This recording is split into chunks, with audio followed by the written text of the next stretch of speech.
ये भी कोई समय है टीवी देखने का, ये भी कोई समय है उसे बुलाने का, ये भी कोई समय है यहाँ आने का, ये भी कोई समय है वहां जाने का। So welcome back to my channel guys. और आज की इस क्लास में हम इसी तरह के वाक्यों की इंग्लिश सीखने वाले हैं, जहां हम कहते हैं क्या ये भी कोई समय है।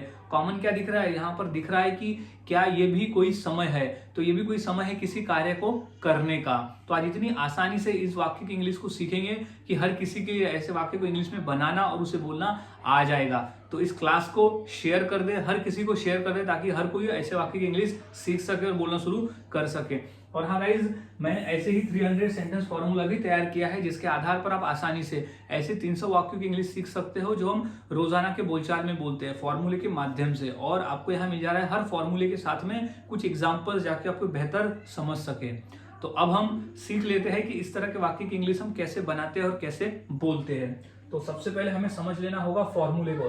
तो फॉर्मूले की शुरुआत होती है, सबसे पहले तो हम लिखते हैं is this even a time to. Is this even a time to का ही मतलब होता है क्या ये कोई समय है, ये कोई समय है, ये भी कोई समय है। तो is this even a time to, ये भी कोई समय है। तो यहाँ कॉमन क्या रहेगा, is this even a time to common रहेगा, सेम रहेगा हर इंग्लिश के वाक्य में, क्योंकि इसी का मतलब होता है ये भी कोई समय है। हम पूछ रहे हैं कि ये भी कोई समय है, तो is this even a time to. अब प्लस V1 यानी होता है क्रिया। अब कौन सी क्रिया करने का क्या ये समय है वो हमें बोलना है, तो वो क्रिया में आ जाएगा। क्रिया जो है वो सिचुएशन के हिसाब से बदलती है, क्रिया कोई भी हो सकती है, सिचुएशन के हिसाब से आपको क्रिया यहाँ पर लिख देना है और बोलना है। प्लस ऑब्जेक्ट बचाओ भाग, फिर आएगा क्वेश्चन मार्क, क्योंकि हम यहाँ पूछ रहे हैं। तो हमारा कंप्लीट फॉर्मूला बन रहा है is this even a time two plus V1 plus object. अब हमने फॉर्मूले को समझ लिया, अब फॉर्मूले के आधार पर हम वाक्य को इंग्लिश में बनाना सीखते हैं। तो सबसे पहला वाक्य है कि ये भी कोई समय है टीवी देखने का। अगर कोई टीवी देख रहा है तो बोलेंगे यार ये भी कोई समय है टीवी देखने का। अगर कोई रात को टीवी देख रहा होगा ये भी कोई समय है टीवी देखने का, क्योंकि ये तो भी सोने का समय है। तो क्या हो जाएगा, is this even a time to, is this even a time to, is this even a time to, यानी क्या ये भी कोई समय है। तो is this even a time to, क्या ये भी कोई समय है क्या करने का, तो टीवी देखने का। तो टू वॉच टीवी, तो ये भी क्या कोई समय है टीवी देखने का। तो is this even a time to watch TV. अब अगला वाक्य देख लेते हैं, ये भी कोई समय है उसे बुलाने का। ये भी कोई समय है उसे बुलाने का, तो क्या हो जाएगा, is this even a time to, is this even a time to, यानी ये भी कोई समय है, क्या ये भी कोई समय है क्या करने का, उससे बुलाने का।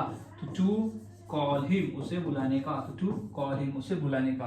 तो is this even time to call him. So guys, इस तरह से वाक्य बनाए जाते हैं और बोले जाते हैं। काफी आसान है, आपको बस फॉर्मूले को याद में रखना होता है। कुछ और वाक्य देख लेते हैं, जैसे ये भी कोई समय है यहाँ आने का। तो फॉर्मूला क्या कहता है, सबसे पहले is this even time to हमें लगा देना है। तो क्या हो जाएगा, is this even a time to, is this even time to, यानी क्या ये भी कोई समय है। तो is this even time to, क्या यहाँ आने का। तो to come here, to come here यानी यहाँ आने का।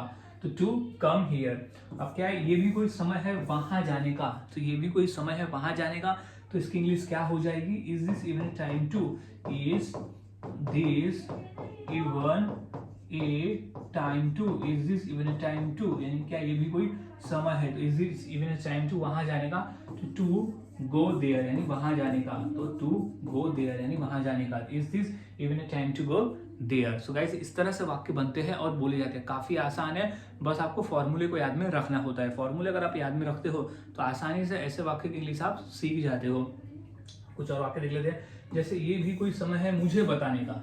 ये भी कोई समय है मुझे बताने का, तो इसकी इंग्लिश क्या हो जाएगी, सबसे पहले तो हमें लिख देंगे is this even a time to, क्या लिख देंगे, is this even a time to, is this even a time to, यानी ये भी कोई समय है। तो is this even a time to, क्या मुझे बताने का। तो टेल मी, टेल यानी बताना, मुझे मी। तो is this even a time to tell me, यानी ये भी कोई समय है मुझे बताने का। अब नेक्स्ट है कि ये भी कोई समय है पढ़ाई करने का। ये भी कोई समय है पढ़ाई करने का, तो इंग्लिश हो जाएगी is this even a time to, is this even a time to, यानी ये भी कोई समय है क्या करने का, पढ़ाई करने का। तो study, is this even a time to study, यानी ये भी कोई समय है पढ़ाई करने का। तो इस तरह से वाक्य बनाए जाते हैं और बोले जाते हैं। काफी आसान है, बस आपको फॉर्मूले को याद में रखना होता है। फॉर्मूले को अगर याद में रखते हो तो आप आसानी से वाक्य को बोलना सीख जाते हो। तो इसी फॉर्मूले के आधार पर मैं 2 वाक्य देता हूँ। इंग्लिश क्या होगी मुझे कमेंट सेक्शन में जरूर बताएं। तो ये भी कोई समय है खाने का और ये भी कोई समय है मजाक करने का। तो ये 2 वाक्य की इंग्लिश क्या होगी मुझे इस फॉर्मूले के माध्यम से जरूर बताएं। सो गाइज मिलता हूँ ऐसे ही और नए फॉर्मूले के साथ अगली वीडियो में। तब तक के लिए चैनल के साथ बने रहे, वीडियोस को देखते रहो और इसी तरह से इंग्लिश सीखते रहे, क्योंकि फॉर्मूले से इंग्लिश सीखना काफी आसान होता है।